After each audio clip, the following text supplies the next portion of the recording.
My name is Riley. I'm 25 years old. I live outside of Buffalo, New York, and I'm addicted to being an adult baby.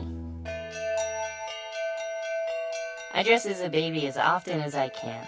Whenever I come home, I always slip into one of my cute little outfits, and it helps me wash away all the stress of the big, tough world. Riley has turned her bedroom into a nursery. She sleeps in her crib every night. I love pajamas, especially footy pajamas.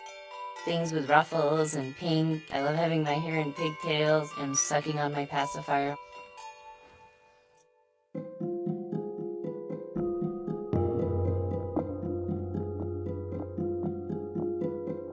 I started wearing diapers when I was about 13, and then that kind of gradually turned into fascination about pacifiers and onesies and baby or diaper accessories. When I was younger, I felt shame.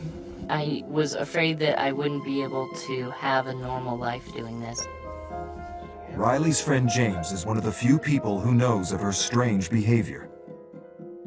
I first found out about Riley's addiction maybe about 3 or so years after we became friends. I was a little surprised. You don't run into too many adults that like to dress like babies. I know it's something that is very unique to me, and I definitely don't tell people unless I think they're going to be okay with this. It's my little secret. Riley is also transgender. She was born a male, but always felt awkward and out of place. 5 years ago, Riley began living as a female. I believe that gender is something that you can choose. I very much believe that I'm a girl. It just feels so comfortable, and it's just so right for me.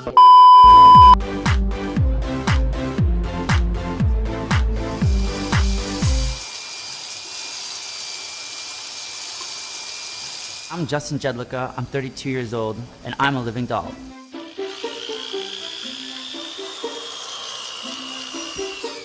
Say Max's daddy. I've had 125 procedures. And it's been $158,000 to make me really resemble a doll. And chest was first, then moved on to bicep implants, tricep implants, a brow bone shave. I had a brow lift. And I started having a couple other nose revisions. They all get a little fuzzy after a while. But at the end, I've had 5 nose jobs now.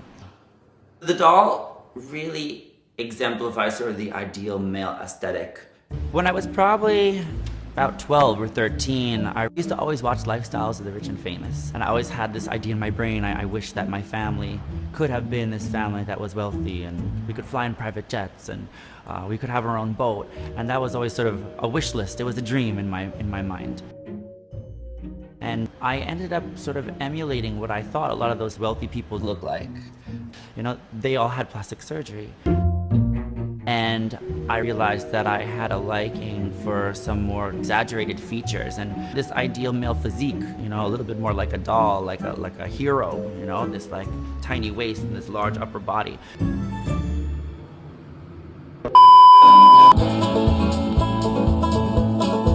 My name is Danielle. I am 33 years old.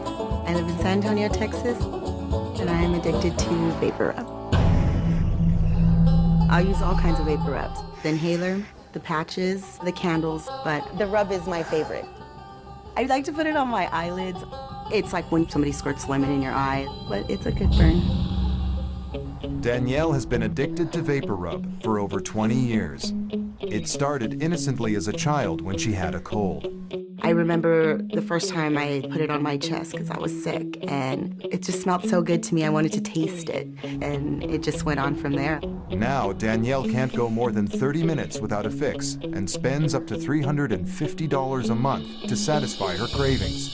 I like to use my inhaler as much as a full minute, just sitting there inhaling. It's like when you're somewhere really, really cold and you breathe. It kind of like stings a little, but kind of a good sting.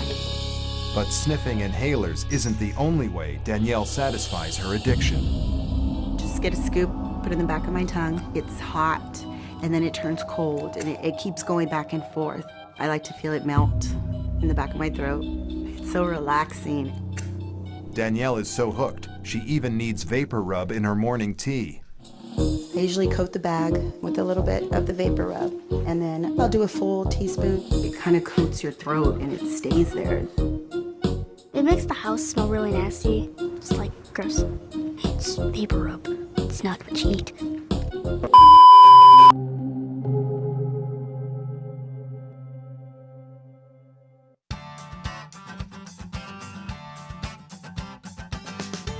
My name's Teresa. I'm 44 years old. I live in Bedford, Virginia. Pretty day today. And I'm addicted to eating rocks. I don't think I would be able to function every day if I didn't eat some quantity of rock. Teresa has been addicted to eating rocks for more than 20 years. She was initially attracted to the earthy smell. I was just out walking one day. I had no intention of biting into it or chewing it, but I did, and once I did that, I was hooked on them. Now Teresa can't go more than a few hours without eating rocks.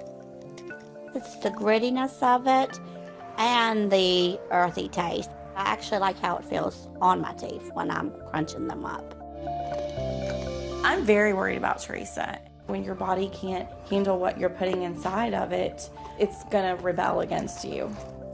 Teresa's favorite type of rock is a mixture of several minerals, including granite.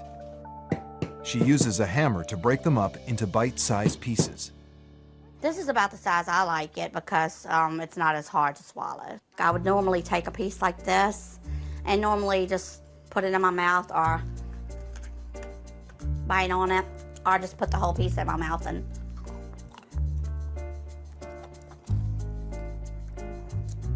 get the earthy taste off of it.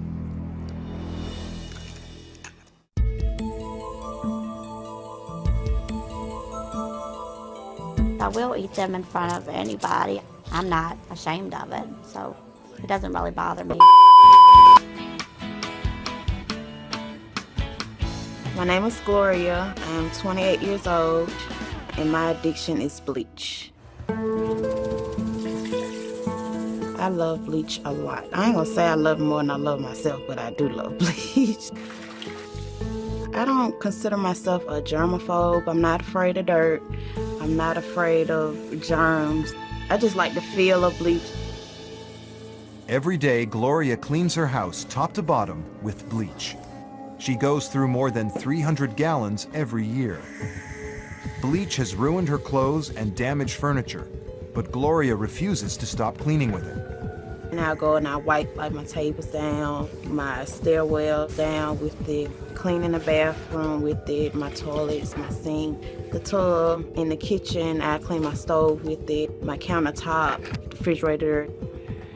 There's been times where I walked in the house and the bleach smell just slapped me in the face. Gloria's addiction to bleach began 7 years ago while she was pregnant with her third child. When I was pregnant, I used to take pieces of tissue and dip them in bleach and take them like pills. But my nutritionist and doctor, they made me stop doing it. And I thought it was just because I was pregnant and it'll go away. But Gloria's bleach addiction didn't go away, and she's even taken it a step further. Every morning, Gloria now adds bleach to her bath water. Every time I take a shower or a bath, I have to use bleach. I have to use it. I first run the water, then I take the bleach and I pour it in the tub. It's not a certain amount that I use. I just pour until I feel like it's enough. When I stay too long, my eyes have burned and my skin have tingled, so that lets me know that it's time to get out.